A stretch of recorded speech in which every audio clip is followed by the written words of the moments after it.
काले ससुराल की गोरी बहू। हे भगवान, मैं इन काले ससुराल वालों की बहू नहीं बन सकती। प्लीज ये सब एक सपना हो, ये सच नहीं हो सकता। भगवान करे मैं अभी नींद से जाग जाऊं और ये सब गायब हो जाए।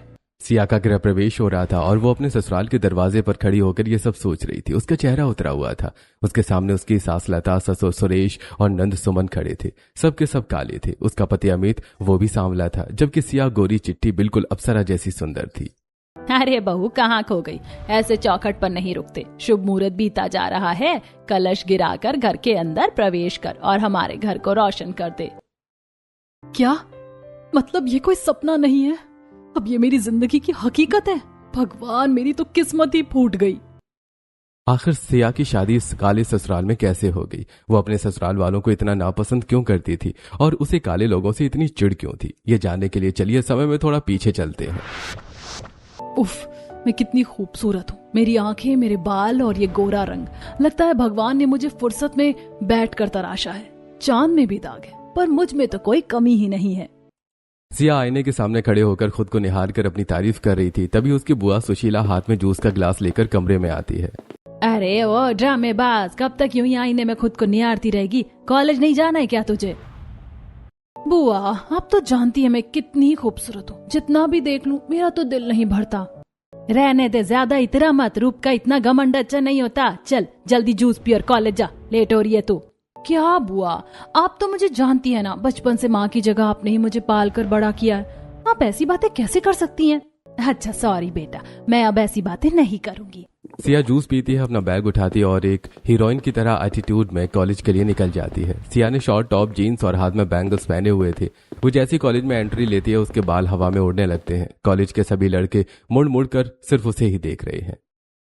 भाई देख, क्या कयामत लग रही है ये सिया। जब भी इसे देखता हूँ नजर ही नहीं हटती। कॉलेज के सारे लड़के सिया को देखते रहते हैं। सिया अपनी सहेलियों के पास पहुंचती है।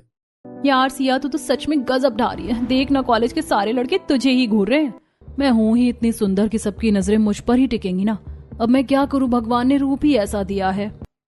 सिया अपने दोस्तों के साथ कॉलेज कैंपस में थी। तभी कॉलेज का सबसे हैंडसम लड़का राहुल एक लाल गुलाब लेकर सिया के पास आता है और घुटनों के बल बैठकर सिया को प्रपोज करता है। सिया, मैं तुम्हें बहुत पसंद करता हूँ। तुम इस कॉलेज की सबसे सुंदर लड़की हो। क्या तुम मेरी गर्लफ्रेंड बनोगी? I love you. Excuse me, तुमने खुद को आईने में देखा? तुम तो मेरे पैरों के धूल बराबर भी नहीं हो। मेरा तुम्हारा कोई मैच नहीं है। तुम सांवले हो, मैं तो किसी गोरे लड़के को ही डेट करूंगी। मैं तुम्हें अपना बॉयफ्रेंड बनाऊं? नो वे, जाओ यहाँ से। सिया राहुल की बहुत बेइज्जती करती है। राहुल बेइज्जत होकर गुस्से में वहां से चला जाता है। अरे सिया, तुझे इतने सारे लोगों के सामने राहुल की बेइज्जती नहीं करनी चाहिए थी। वो हमारे कॉलेज का सबसे हैंडसम लड़का है। तो सच में बहुत नाटक करती है।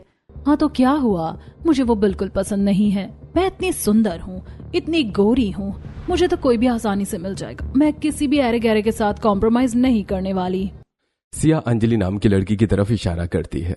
उसे देख, कॉम्प्रोमाइज तो ऐसी खाली कलूटी लड़कियां करती हैं, क्योंकि इनके पास तो कोई भटकता भी नहीं है। भगवान ने मुझे बहुत फुर्सत से तराशा है। मेरे लिए तो कोई बहुत स्पेशल ही आएगा। सिया, जब मैंने तुमसे कुछ नहीं कहा तो तुम मुझ पर कोई कमेंट कर रही हो। तुम्हें अपने इस गोरे रंग पर बहुत घमंड है ना। इतना भी घमंड मत करो सिया। क्या पता जिस रंग से तुम आज इतनी नफरत कर रही हो, कल तुम्हारी किस्मत में वही रंग लिखा हो। क्या कहा तूने? अरे सिया छोड़ना, ऐसे क्यों इससे लड़ रही है?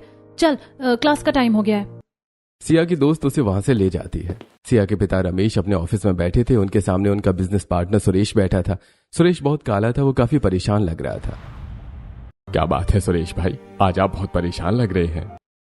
क्या बताऊं रमेश जी, मेरे बेटे अमित के लिए कोई अच्छा रिश्ता नहीं मिल रहा है। मैं तो बड़ा परेशान हो गया हूँ। इतना कहते हुए सुरेश की नजर रमेश के डेस्क पर रखी एक फोटो फ्रेम पर जाती है जिसमें सिया की तस्वीर थी। रमेश जी, ये लड़की कौन है? बहुत ही सुंदर है। अरे ये मेरी इकलौती बेटी सिया है। अरे वाह, तो क्यों ना आप अपनी बेटी की शादी मेरे बेटे अमित से करवा दें। हम दोनों समधी बन जाएंगे तो हमारा बिजनेस भी एक हो जाएगा। फिर तो हम बिजनेस को और ज्यादा ग्रो कर पाएंगे। अरे सुरेश भाई, ये तो आपने मेरे मन की बात कह दी। मैं अभी घर जाकर सिया से बात करता हूँ। रमेश घर आता है और वो सुशीला के साथ हॉल के सोफे पर बैठा था। सिया वहां आती है। रमेश टेबल पर अमित की फोटो रखता है। सिया बेटा, इधर आ। देख, मैंने तेरे लिए एक बहुत ही अच्छा लड़का पसंद किया है। ये फोटो देख। सिया फोटो उठाती है। फोटो देखते ही वो गुस्से से एक झटके में फोटो टेबल पर फेंक देती है। छी पापा, मैं इस काले कलूटे लड़के से शादी कभी नहीं करूंगी। हाँ भैया, आप अपनी इतनी सुंदर गोरी बेटी की शादी इस कोयले से कैसे कर सकते? इन दोनों का तो कोई मेल नहीं है। तुम्हें ये शादी करनी ही पड़ेगी सिया। इसके पिता मेरे बिजनेस को ग्रो करने में मदद करेंगे। अगर ये शादी नहीं हुई तो मुझे भारी नुकसान होगा। पापा, आप अपने बिजनेस के लिए मेरी जिंदगी बर्बाद कर रहे हैं। मैं ये शादी नहीं करूंगी। मैं भी देखता हूँ कि तू इस लड़के से शादी कैसे नहीं करती। तुझे इसी से शादी करनी होगी और ये मेरा आखिरी फैसला है। सिया रोते हुए वहां से भागकर अपने कमरे में चली जाती है और फूट फूट कर रोने लगती है। सिया अमित से शादी करने के लिए बहुत मना करती है, लेकिन रमेश जबरदस्ती उसकी शादी अमित से करवा देता है। शादी के बाद सिया अमित के साथ अपने ससुराल आती है। सिया का गृह प्रवेश हो रहा था। हे भगवान, मैं इन काले ससुराल वालों की बहू नहीं बन सकती। प्लीज, ये सब एक सपना हो, ये सच नहीं हो सकता। हाँ, भगवान करे मैं अभी नींद से जाग जाऊं और ये सब गायब हो जाए। सिया अपने ससुराल के दरवाजे पर खड़ी होकर यह सब सोच रही थी। उसका चेहरा उतरा हुआ था। उसके सामने उसके ससुराल वाले खड़े थे। अरे बहू, कहाँ खो गई? ऐसे चौखट पर नहीं रुकते। शुभ मुहूर्त बीता जा रहा है। कलश गिराकर घर के अंदर प्रवेश कर और हमारे घर को रोशन कर दे। क्या मतलब? ये कोई सपना नहीं है, अब यही मेरी जिंदगी की हकीकत है। हे भगवान, मेरी तो किस्मत ही फूट गई। सिया कलश गिराकर घर के अंदर प्रवेश करती है। लता प्यार से सिया का चेहरा छूने के लिए हाथ बढ़ाती है। मेरी बहू कितनी सुंदर है, कितनी गोरी है, नजर ना लगे मेरी बच्ची को। जैसे ही लता सिया का चेहरा पकड़ने वाली होती है, सिया झटके से सास का हाथ दूर झटक देती है। दूर रहिए मुझसे, अपने ये काले और गंदे हाथ मुझसे दूर रखिए। सिया, ये क्या बदतमीजी है? तो मेरी माँ से इस तरह कैसे बात कर सकती हो? तो और क्या करूं? मेरे पिता ने मेरी शादी तुमसे जबरदस्ती करवाई है, वरना तुम जैसे काले इंसान को मेरी जैसी गोरी लड़की सपने में भी नहीं मिल सकती थी। अरे बेटा, शांत हो जा। अब तो तुम्हारी शादी मेरे बेटे से हो गई है ना। अगर मेरे पापा ने दबाव नहीं डाला होता ना, तो आप लोगों की परछाई भी मुझ पर नहीं पड़ सकती थी। भाभी, आप ऐसे मेरे परिवार का अपमान नहीं कर सकती। तुम इतनी काली हो, तुम्हें खुद को आईने में देखने में अजीब नहीं लगता क्या? पता नहीं इस घर में आईना है भी या नहीं। बस करो सिया, तो मेरी बहन से ऐसे बात नहीं कर सकती। सुमन बेटा, तुम बहू को उसके कमरे में ले जाओ। सुमन पैर पटकते हुए सिया को अमित के कमरे में ले जाती है। बेडरूम फूलों से सजा था। थोड़ी देर में अमित कमरे में आता है। वो देखता है कि सिया तकिया और चादर उठाकर जमीन पर फेंक रही है और खुद बेड के बीचों बीच घमंड से बैठी है। सिया, तुमने अपनी बिस्तर जमीन पर क्यों फेंक दिया? ये क्या हरकत है? ये तुम्हारा बिस्तर है, मैं इस बेड पर अकेले सोऊंगी और तुम वहां नीचे जमीन पर सोओगे। क्या बकवास है ये? मैं तुम्हारा पति हूँ, हम दोनों पति पत्नी है। मैं नीचे क्यों सोऊंगा? पति? ओह प्लीज, तुम मेरे साथ सोने के सपने भी मत देखना। मैं तुम्हारे जैसे काले इंसान के साथ अपना एक बिस्तर शेयर नहीं कर सकती। मुझे तुम्हारे साथ सोने में घिन आती है। सिया, इंसान की पहचान उसके रंग से नहीं, उसके दिल से होती है।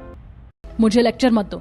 अगर तुम्हें इतनी ही दिक्कत है तो जाकर हॉल में सो जाओ, लेकिन मेरे बगल में सोने की कोशिश मत करना, वरना मैं पूरे घर में हंगामा खड़ा कर दूंगी। अमित सिया को देखता है। इसे मुंह लगना भैंस के आगे बीन बजाना है। यह सोचकर वो चुपचाप जमीन पर अपना बिस्तर लगाकर सो जाता है। रात का समय है। सिया अपने कमरे में गहरी नींद में सो रही थी। अचानक वो सपने में खुद को आईने के सामने खड़ी पाती है। वो अपना गोरा चेहरा निहारने के लिए आईने के करीब जाती है तो आईने में अपना अक्स देखकर उसकी आंखें फटी की फटी रह जाती हैं। ये क्या हो गया मुझे? मेरा रंग, मेरा गोरा रंग कहाँ चला गया? इतनी काली कैसे हो गई? वो घबराकर अपने चेहरे को रगड़ने लगती है। नहीं नहीं, ऐसे नहीं हो सकता। मेरी खूबसूरती कहाँ गई? मैं इतनी बदसूरत नहीं हो सकती। मेरा रंग मुझे वापस कर दो। सिया चिल्लाती चिल्लाती उठ जाती है और जल्दी से आईने में खुद को देखती है। आईने में अपना गोरा रंग देखकर उसे चैन आता है। सिया को ऐसे चिल्लाता देखकर अमित हंसने लगता है। अगले दिन लता हलवा बनाकर सिया के कमरे में लाती है। बेटा, उठ गई तुम? मैंने तुम्हारा फेवरेट सूजी का हलवा बनाया, खाकर बताओ कैसा बना है। मैंने आपसे कहा था ना कि आप जैसी काली औरत के हाथ का बना कुछ नहीं खाऊंगी। बहू, ये तुम क्या कह रही हो? मुझे आपके ये काले हाथ देखकर ही घिन आती है। आपके इन गंदे काले हाथों से बना हलवा मैं खाऊंगी? कभी नहीं। ऐसा लगता है जैसे कोयले की खदान से निकल कर आए हो। सिया की बातें सुनकर लता की आंखों में आंसू आ जाते हैं। बहू, मैं मानती हूँ कि तुम्हें इस शादी से ऐतराज है, लेकिन आज तुम्हारी मुंह दिखाई है तो तुम तैयार हो जाना। इतना कहकर लता भारी कदमों से कमरे से बाहर निकल जाती है। अमित हॉल में खड़ा था। वो लता को रोते हुए अपने कमरे से बाहर निकलते देख लेता है। माँ, उस गोरी चमड़ी वाली ने तुम्हें कुछ कहा ना? मुझे बताओ, मैं अभी जाकर उसे सबक सिखाता हूँ। नहीं बेटा, तू शांत हो जा। वो नहीं है, उसकी शादी अपनी मर्जी के खिलाफ यहाँ हुई है तो उसका गुस्सा होना लाजमी है। उसे थोड़ा समय लगेगा यहाँ ढलने में, तू उसे कुछ मत कहना। पर माँ, उसकी हिम्मत। आज उसकी मुंह दिखाई की रस्म है, घर में औरतें आने वाली हैं, तू बस शांत रह। वो बेचारी तैयार हो रही है, उसे मुंह दिखाई में अच्छा दिखना है, तू जा यहाँ से। अमित बेमन से वहां से चला जाता है। थोड़ी देर बाद हॉल में मोहल्ले की औरतें इकट्ठा हो जाती हैं। सिया भारी साड़ी और गहनों में सज धज कर हॉल में आती है। उसकी खूबसूरती देखकर सब औरतें हैरान रह जाती हैं। अरे बाप रे, बहू तो देखो बिल्कुल स्वर्ग की अप्सरा लग रही है। हाँ भाई, सास भी काली, ननद भी काली, पति भी काला, पर इस काले खानदान में तो हंस जैसी गोरी बहू आ गई, बिल्कुल चांद का टुकड़ा लग रही है। सही कह रही हो बहन, ऐसा लग रहा है जैसे लंगूर के हाथ में अंगूर लग गया हो। लता के इस काले कौवे बेटे को इतनी सुंदर हूर कैसे मिल गई। सारी औरतें जोर जोर से हंसने लगती हैं। एक कोने में खड़ी लता ये सब सुनकर बहुत दुखी होती है। उनका सिर शर्म से झुक जाता है, लेकिन सिया ये सब सुनकर मन ही मन बहुत खुश हो रही हैं। ये औरतें बिल्कुल सही कह रही हैं। मैं तो इन काले लोगों के घर में किसी गोरे हंस की तरह हूँ जो कोयले की खदान में फंस गया हो। पता नहीं मैं इन लोगों के साथ कैसे रहूंगी। मुंह दिखाई की रस्म करके सारी औरतें चली जाती हैं। तभी सिया घमंड से कहती है, देखा, अब तो आस पड़ोस के लोग भी कह रहे हैं तुम्हारे कौवे जैसे बेटे को हंस जैसी बहू मिली। तुम लोगों का नसीब है जो तुम लोगों को मेरी जैसी बहू मिली। तुम लोगों के तो बल्ले बल्ले हो गए। सिया की कड़वी बातें सुनकर सभी को बहुत बुरा लगता है। अगली सुबह सिया अपने कमरे में आराम से बिस्तर पर लेटी मोबाइल चला रही थी। अमित ऑफिस जाने के लिए तैयार हो रहा था। सिया, तुम यहाँ क्या कर रही हो? मुझे ऑफिस जाने के लिए देर हो रही है, जाकर नाश्ता तो बना दो। मैं तुम्हारे लिए नाश्ता बनाने के लिए नहीं बैठी हूँ। मैं कोई नौकरानी हूँ क्या? जाकर अपनी माँ से बोलो, वो बना देंगी। अमित चिढ़कर रसोई में जाता है। वहाँ लता और सुमन खाना बना रही थी। आ गया बेटा, देख नाश्ता तैयार है। तभी सिया पानी पीने के लिए हॉल में आती है। सुमन उसके पास नाश्ता लेकर आती है। भाभी, नाश्ता बन गया, आप भी खा लीजिए। मैं तुम जैसे काले लोगों का हाथ का बना खाना नहीं खाऊंगी। नौकरानी से कह देना वो मेरे लिए खाना बनाकर ले आएगी।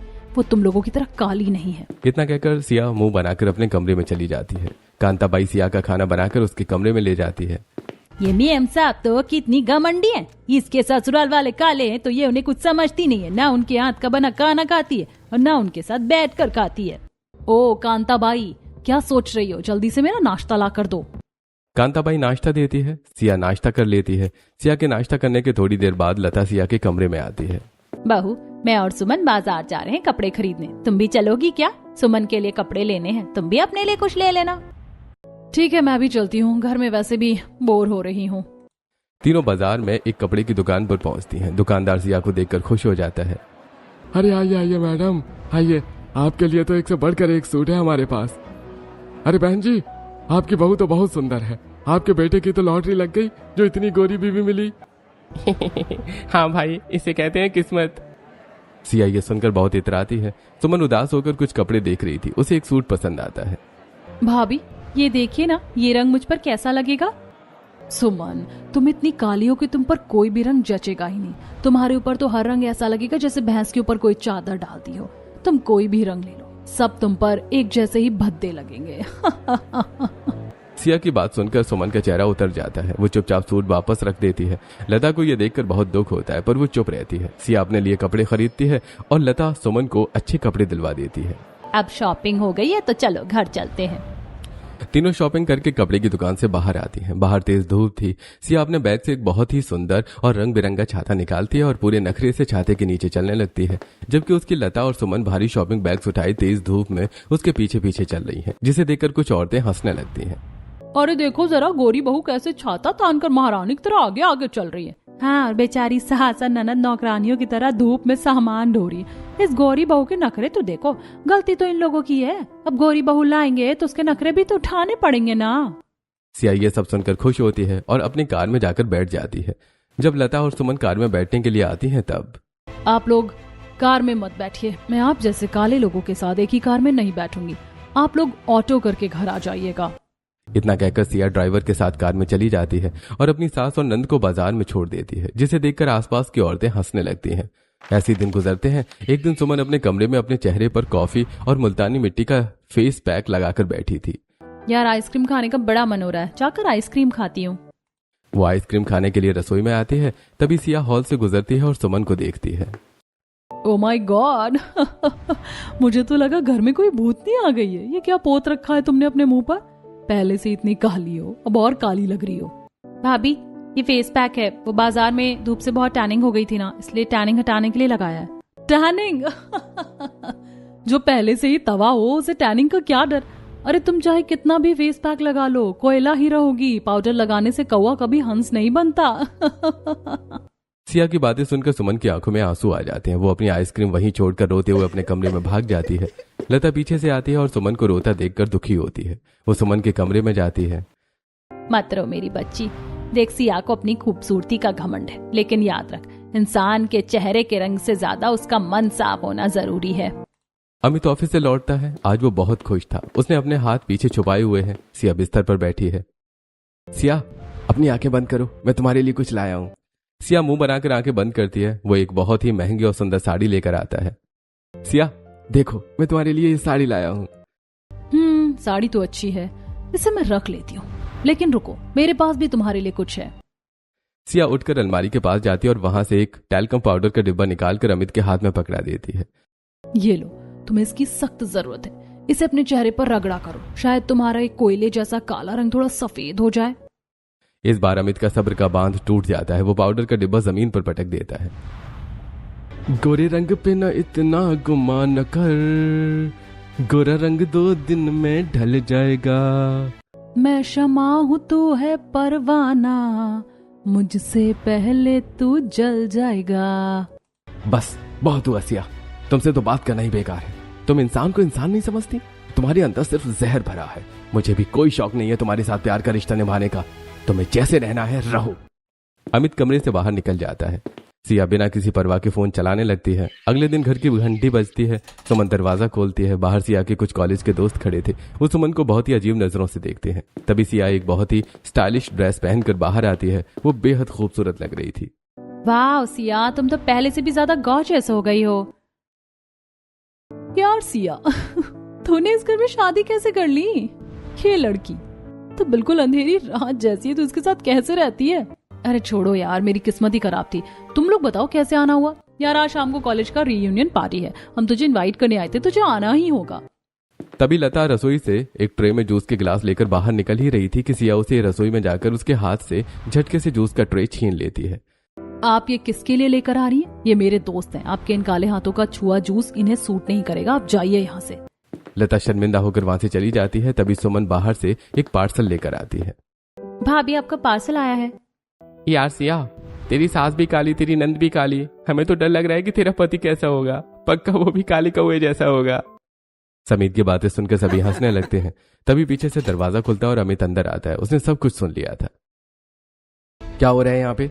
तुम्हारी हिम्मत कैसे हुई मेरी माँ और मेरी बहन के बारे में इस तरह से बात करने की? लो भाई, जिसका डर था वही हुआ। तेरा पति तो सच में अफ्रीका के जंगलों से आया हुआ लगता है, काला कलूटा। तुम यहाँ इनके सामने क्यों आई? जाओ अपने कमरे में। सिया, अपने दोस्तों से कहो कि यहाँ से निकल जाए, इससे पहले कि मैं उनसे कुछ गलत कह दूं। सिया, तू तो काले लोगों से इतनी नफरत करती थी, फिर तूने इस कोयले से शादी कैसे कर ली? मैंने कहा था ना, जिस काले रंग से तू इतनी नफरत करती है वही तेरी किस्मत में होगा। अंजलि हंसते हुए चली जाती है और सिया गुस्से में पैर पटकते हुए अपने कमरे में चली जाती है।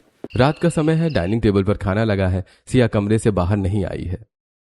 माँ, उसे बुलाने की जरूरत नहीं है, वो बहुत बदतमीज हो गई है। हम खाना खाते हैं, उसे नहीं खाना तो भूखी रहे। नहीं बेटा, ऐसे किसी को भूखा नहीं सुलाते, वो ना समझे। पर मैं तो माँ हूं ना, मैं देकर आती हूँ। लता एक थाली में खाना सजाकर सिया के कमरे में ले जाती है। सिया मुंह फुलाए बैठी है। बहू, खाना खा ले, सुबह से कुछ नहीं खाया है तूने, बीमार पड़ जाएगी। ले, थोड़ा सा खा ले। सिया अपनी सास को देखती है।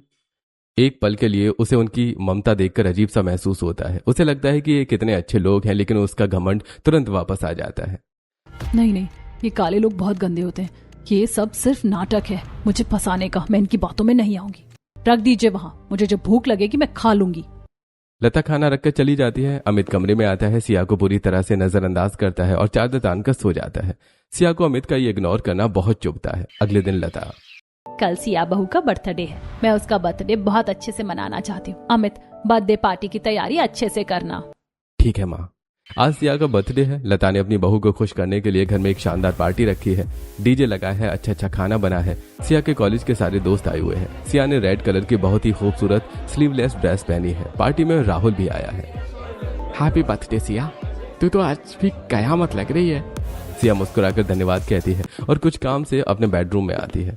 राहुल दबे पांव उसके पीछे पीछे बेडरूम में घुस जाता है और अंदर से दरवाजा लॉक कर देता है।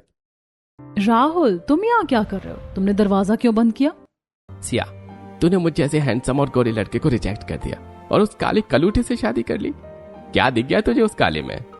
राहुल, तमीज से बात करो, वो मेरा पति है, यहाँ से जाओ। काहे का पति? तूने सबके सामने कॉलेज में मेरी इंसल्ट की थी ना, आज मैं तुझे सबक सिखाऊंगा। मुझे पता है तेरे पति का साथ तेरा रिश्ता बिल्कुल अच्छा नहीं है। तुम दोनों में पति पत्नी जैसा कुछ नहीं है। चल मेरे साथ। छोड़ो मुझे दर्द हो रहा है, बचाओ। राहुल सिया के गाल पर एक जोरदार थप्पड़ मारता है। सिया झटके से उसे धक्का देती है, दरवाजे का लॉक खोलती है और रोते हुए बाहर हॉल की तरफ भागती है। राहुल भी उसके पीछे भागता है। हॉल में सब लोग तमाशा देख रहे होते हैं। सिया के दोस्त भी वहीं खड़े हैं, लेकिन कोई भी उसकी मदद के लिए आगे नहीं आता। तभी अमित की नजर सिया पर पड़ती है। वो राहुल को सिया के पीछे आते देखता है और उसका खून खौल उठता है। ओए! अमित राहुल के चेहरे पर एक जोरदार मुक्का जड़ देता है। राहुल दूर जा गिरता है। अमित उसको ऊपर बैठ जाता है और उसे बुरी तरह से पीटने लगता है। तेरी हिम्मत कैसे हुई मेरी पत्नी को हाथ लगाने की? ए कलुए, छोड़ मुझे। तेरी औकात क्या है? तेरी बीवी तो तुझे पसंद भी नहीं करती। हाँ, मैं जानता हूँ वो मुझे पसंद नहीं करती। वो मेरी काले रंग से नफरत करती है, लेकिन वो मेरी पत्नी है। अगर और कोई मर्द उसकी तरफ आंख भी उठाएगा ना, तो मैं उसकी आंखें निकाल लूंगा। तेरे जैसे गोरे दिखने वाले जानवर औरतों की इज्जत न करना क्या जानेंगे? दफा हो जाए यहाँ से, वरना आज मैं तुझे जिंदा नहीं छोड़ूंगा। सिया जमीन पर बैठी फूट फूट कर रो रही थी। आज उसे काली चेहरे के पीछे एक सच्चा मर्द और बेइंतहा प्यार करने वाला इंसान नजर आ रहा था। अमित का गुस्सा देखकर राहुल वहां से दुम दबाकर भाग जाता है। पार्टी में सन्नाटा छा जाता है। सिया के सारे दोस्त शर्मिंदा होकर वहां से खिसक लेते हैं। सुमन सिया को संभालती है। चलिए भाभी, अपने कमरे में चलिए। इतना सब कुछ होने के बाद भी अपने ससुराल वालों को अपने साइड में देखकर सिया को अच्छा लगता है। सिया अपने ससुराल वालों से अच्छे से बात करती है। और एक दिन अमित, माँ, एक छोटी सी परेशानी हो गई है। मेरे ऑफिस के कुछ फॉरेन क्लाइंट्स आए हुए हैं और आज शाम वो हमारे घर पर डिनर के लिए आ रहे हैं। उन्हें असली इंडियन खाना खाना है। अरे बेटा, तूने पहले क्यों नहीं बताया? शाम तो होने वाली है, मैं अभी जाकर खाना बनाती हूँ, पर इतना सारा काम अकेले कैसे होगा? तभी सिया अपने कमरे से बाहर आती है। वो अमित की बातें सुन लेती है। माँ जी, आप परेशान मत होइए, आज का खाना मैं बनाऊंगी। तू बेटा, तूने तो कभी इतना खाना नहीं बनाया। माँ जी, आप भूल रही हैं कि मैं मॉडर्न हूँ। मैं जानती हूँ कि विदेशी लोगों को कैसा खाना पसंद होता है। उन्हें ज्यादा तीखा नहीं पसंद आएगा। मैं कुछ अच्छा कॉन्टिनेंटल और हल्का इंडियन मिक्स बना दूंगी। आप बस मुझे रसोई में जाने दीजिए। लता और अमित दोनों थोड़ा हिचकिचाते हैं, लेकिन सिया को मौका देने का फैसला करते हैं। सिया रसोई में काम करना शुरू करती है। वो गैस चूल्हे और इंडक्शन दोनों का इस्तेमाल कर रही है, लेकिन उसे इन सब चीजों का ज्यादा एक्सपीरियंस नहीं था। वो जल्दी जल्दी काम करने के चक्कर में इंडक्शन की सेटिंग गलत कर देती है। अब खाना जल्दी बन जाएगा। अचानक इंडक्शन से स्पार्क निकलता है और पास रखे एक कपड़े में आग लग जाती है। सिया घबरा जाती है। आग तेजी से किचन में फैलती है। बचाओ माँ जी, अमित, आग लग गई। सिया आग बुझाने की कोशिश करती है, लेकिन गलती से वो एक गर्म बर्तन से टकरा जाती है। उसका हाथ जल जाता है और बर्तन से निकली कालिख सीधे सिया के चेहरे पर उड़कर लग जाती है। अमित और लता सिया की चीख सुनकर दौड़ते हुए रसोई में आते हैं। सिया! अमित जल्दी से गैस बंद करता है और एक मोटे कंबल से आग को बुझा देता है। लता दौड़कर सिया को उठाती है। सिया बेटी, तू ठीक तो है? कहीं लगी तो नहीं? भगवान का शुक्र है कि तू बच गई। अमित और लता उसे पकड़कर बाहर हॉल में लाते हैं और सोफे पर बिठाते हैं। सिया धीरे धीरे अपनी आंखें खोलती है। वो अभी डरी हुई थी। लता उसके लिए पानी लाती है। पानी पी ले बेटा, घबरा मत, सब ठीक है। तूने खुद को इतनी बड़ी मुसीबत में क्यों डाल दिया? खाना मैं बना लेती ना। जी, मुझे लगा कि मैं सब कुछ कर सकती हूँ। मुझे अपने तरीके और अपनी समझ पर बहुत घमंड था, लेकिन मैंने सब बिगाड़ दिया। अमित एक गीला तौलिया लेकर आता है। सिया, तुम्हारा चेहरा। सिया घबराकर उठती है और हॉल में लगे बड़े आईने के सामने जाती है। आईने में वो खुद को देखती है। उसका गोरा खूबसूरत चेहरा अब राख और धुएं की वजह से पूरी तरह से काला हो गया था। खुद को काले रंग में देखकर सिया को एहसास होता है कि वो कितनी गलत थी। मुझे माफ कर दीजिए अमित। माँ जी, सुमन, मैं कितनी बेवकूफ थी। मैंने हमेशा आप लोगों के रंग को देखा, आपके साफ दिल को कभी नहीं पहचाना। सिया, मैंने हमेशा तुमसे प्यार किया है। रंग से प्यार नहीं होता, इंसान की फितरत से होता है। पर मुझे आज तक ये समझ नहीं आया कि तुम्हें काले रंग से इतनी नफरत क्यों है। क्योंकि काले रंग ने मेरी दुनिया उजाड़ दी थी। मम्मी, आज मेरा बर्थडे है, पापा कब आएंगे? बेटा, तुम्हारे पापा आते होंगे। जब वो आएंगे तब हम लोग तुम्हारा केक काटेंगे, ठीक है? सिया का बर्थडे था। वो अपने पापा के आने का वेट कर रही थी। डाइनिंग टेबल गिफ्ट्स और केक से सजा हुआ था। तभी रमेश घर आता है। उसके साथ एक औरत भी थी। वो प्रेग्नेंट थी। वो औरत बहुत सांवली थी। रमेश जी, आपको आने में इतनी देर कैसे हो गई? मैं और सिया कब से आपका इंतजार कर रहे थे। और ये औरत कौन है आपके साथ? वो अनीता, मैं इस औरत से प्यार करता हूँ और ये मेरे बच्चे की माँ बनने वाली है और अब मैं इसे अपने साथ यहीं रखूंगा। रमेश की बात सुनकर सनीता के पैरों तले जमीन खिसक जाती है। वो उसे सांवली औरत को देखती है और फिर अपने पति को। उसका हंसता खेलता परिवार एक पल में बिखर गया था। आप ऐसा कैसे कर सकते हैं रमेश जी? मैं इतनी सुंदर हूँ, गोरी हूँ, लेकिन एक सांवली औरत के लिए आपने मेरा और अपनी बच्ची का घर उजाड़ दिया। मैं ये धोखा बर्दाश्त नहीं कर सकती। जो हो गया सो हो गया। रमेश मुझसे प्यार करते हैं और मेरे बच्चे के पिता हैं। अनीता ये गहरा सदमा बर्दाश्त नहीं कर पाती। वो दौड़कर अपने कमरे में जाती है और अंदर से दरवाजा बंद कर लेती है। छोटी सी दरवाजे के बाहर खड़ी रो रही थी। मम्मी बाहर आओ ना, मुझे केक काटना है। मम्मी प्लीज दरवाजा खोलो। अंदर से कोई आवाज नहीं आती। रमेश घबराकर जोर से धक्का मारकर दरवाजा तोड़ता है। अंदर का नजारा देखकर रमेश और सिया दोनों के होश उड़ जाते हैं। अनीता ने सदमे में आकर पंखे से लटक कर अपनी जान दे दी थी। मेरी खूबसूरत गोरी माँ एक काली औरत की वजह से मर गई। उस दिन से मेरे मन में काले लोगों के लिए नफरत बैठ गई। मुझे लगने लगा कि काले लोग सिर्फ घर उजाड़ते हैं, वो बहुत बुरे होते हैं। सिया फूट फूट कर रोने लगती है। लता की आंखों से आंसू बहने लगते हैं। लता सिया को कसकर गले लगा लेती है। शांत हो जा मेरी बच्ची, शांत हो जा। अब मुझे समझ आया कि तेरे इस कठोर व्यवहार के पीछे कितना बड़ा दर्द छुपा था। भाभी मुझे माफ कर दीजिए, मैं आपके दर्द को कभी समझ नहीं पाई। देख बहू, जो तेरे साथ बचपन में हुआ वो बहुत गलत था, पर तूने एक इंसान की गलती की सजा दुनिया के सारे सांवले लोगों को दे दी। हर काला इंसान बुरा नहीं होता। भगवान ने ये दुनिया रंगीन बनाई है। हर रंग की अपनी अहमियत है। इंसान की पहचान उसके कर्मों से होती है, चमड़ी के रंग से नहीं। माँ जी, सुमन, मुझे माफ कर दीजिए। मैंने आप लोगों को बहुत सताया, बहुत बुरे बुरे ताने दिए हैं। आज मुझे अकल आ गई है। सही कहते हैं लोग, अकल बादाम खाने से नहीं, ठोकर खाने से आती है। सिया की बात सुनकर सब एक साथ हंसने लगते हैं। घर का माहौल एकदम बदल जाता है। घर में अब कोई काला या गोरा नहीं था, सिर्फ प्यार, सम्मान और परिवार का रंग बिखरा हुआ था, जो दुनिया का सबसे खूबसूरत रंग है।